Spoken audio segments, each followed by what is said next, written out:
Welcome and thank you for joining us for Charlotte's UDO and You. I'm Allison Craig, Interim Planning Director for the City of Charlotte. Charlotte's UDO and You aims to help viewers understand the purpose of the Unified Development Ordinance, also known as the UDO. Today we will discuss a topic that a lot of you are interested in, trees. Throughout the show, you will see a QR code on your screen and you can scan it at any time and it'll take you to our website, charlotteudo.org, where you can explore all the topics that you're most interested in. The first draft of the UDO was released on October 7th, 2021.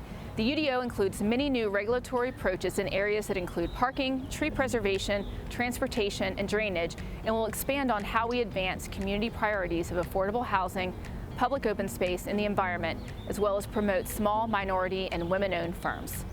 On this show, we'll welcome a number of guests to have conversations that matter most to you. Today I'm speaking with Tim Porter, the City of Charlotte's Chief Urban Forester. Welcome, Tim. First, will you please tell us about your role and what you do? Sure. Thanks for having me, Allison. My role, I lead tree canopy policy initiatives, programs, and regulatory activities for the City of Charlotte, helping support and facilitate the city's efforts to achieve the community's and City Council's tree canopy policy goals. Thank you, Tim. Can you break down and walk us through the policy foundation for tree regulations? Sure. Following an initial analysis of tree canopy in Charlotte, we discovered that canopy is declining. There was approximately 49% canopy cover citywide in 2012, and that dipped to 45% in 2018. Most of our existing tree canopy and canopy loss is in residential areas. Also, while losses of large and small patches occurred, we also saw losses of tree canopy in public rights-of-way. Incorporating a tree ordinance into the tree article will do a few things.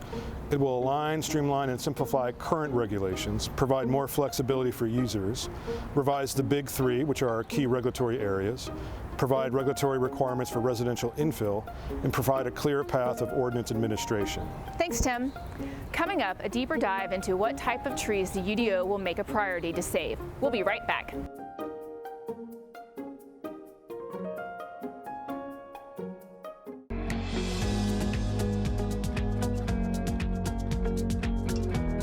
Welcome back. Now let's talk through the key concepts of the tree protection article. Well, the tree protection article will incorporate a few new things. It will have new development triggers for construction of a principal structure, an increase of built-upon area, also known as BUA, or building coverage of 5% or 1,000 square feet, whichever is less, and approval of a new subdivision. Also, the Big Three revision puts a focus on perimeter trees, trees on private property, also known as internal trees, and green area, which includes tree save.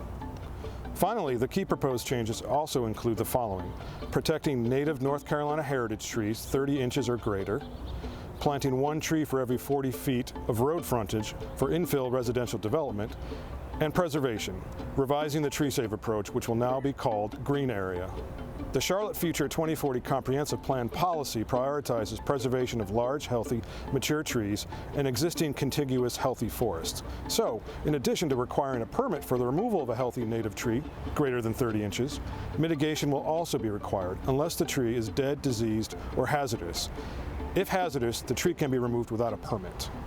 Let's dive a little deeper into heritage tree mitigation. When a permit is issued for the removal of a heritage tree, the applicant will be required to mitigate the tree loss through a mitigation fee and replanting.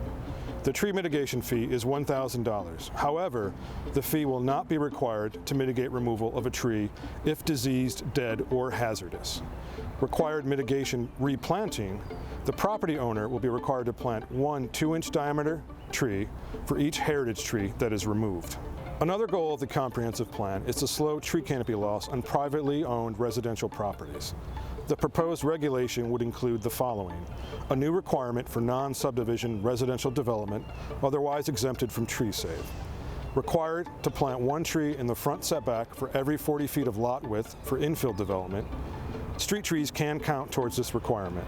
Finally, green areas will do the following: increase the acreage of protected natural lands within the city, improve quality of tree canopy to ensure it lasts for future generations, require tree preservation on all sites while allowing innovative and flexible mitigation measures for sites with competing city priorities, update development regulations to better mitigate impacts from development and infill development, such as tree removal, Prioritize the preservation of large, healthy, mature trees and existing contiguous, healthy forests. We still have more information to share. Coming up, we'll answer some frequently asked questions from viewers, plus how you can make your voice heard. We'll be right back.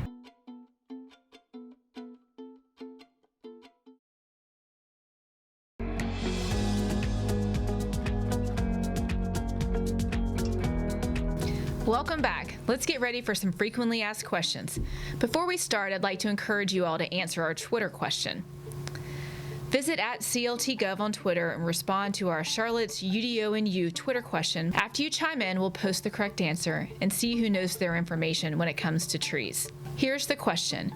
When was Charlotte awarded the Global Green Model City designation by Husqvarna Urban Green Space Index, also known as HUGSI? A, 2018, B, 2019, C, 2020, or D, 2020 and 2021? Again, visit @CLTGov on Twitter and respond to our Charlotte's UDO and U Twitter question. Stay tuned for our reply with the correct answer. Now it's time for some frequently asked questions with Tim. How do we increase tree save on all construction projects? Well, in the UDO, we're proposing to remove all exemptions. Currently, some sites don't have to provide tree save.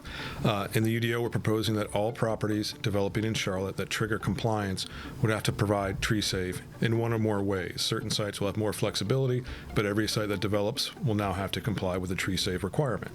Tim, has the city done a survey of roughly how many heritage trees exist on private property?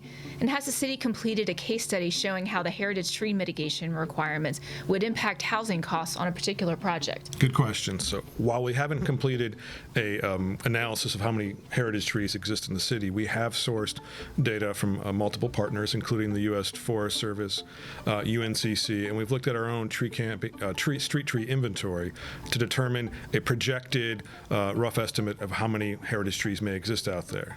Regarding the financial impacts of heritage trees, the UDO project is currently undertaking an economic impact analysis to look at trees and many other focus areas that may have an impact economically. How will the city play catch up to developments that won't be grandfathered into the new mitigation requirements?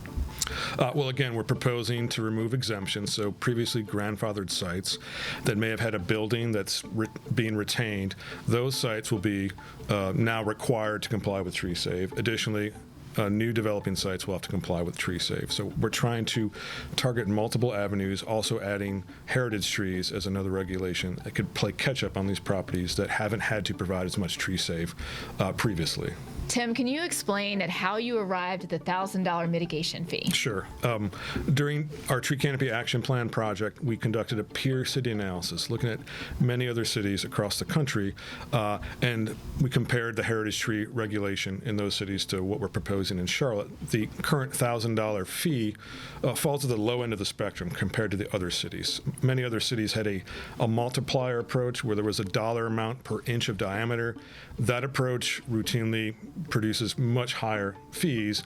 We felt the flat rate $1,000 fee, which can be reduced if you plant more mitigation trees to $500, was a more reasonable and balanced approach for Charlotte to start with. Thank you, Tim, for being here today and helping us all to better understand trees as it relates to the UDO. At this time, I would like to thank everyone who submitted public comments on the first draft of the UDO. Next steps will include revisions with consideration given to your community feedback, and a second redline draft will be released in May displaying the changes. You will have the opportunity to make comments on the second draft just like you did on the first draft, and there will be a public hearing before City Council that we hope you will participate in. The Planning Committee of the Planning Commission will recommend changes for a third draft and final adoption draft, which is the version that will be considered and voted on by City Council in July. Thank you for watching Charlotte's UDO and U, and be sure to save the date for our next show at 7 p.m. on Thursday, April the 28th.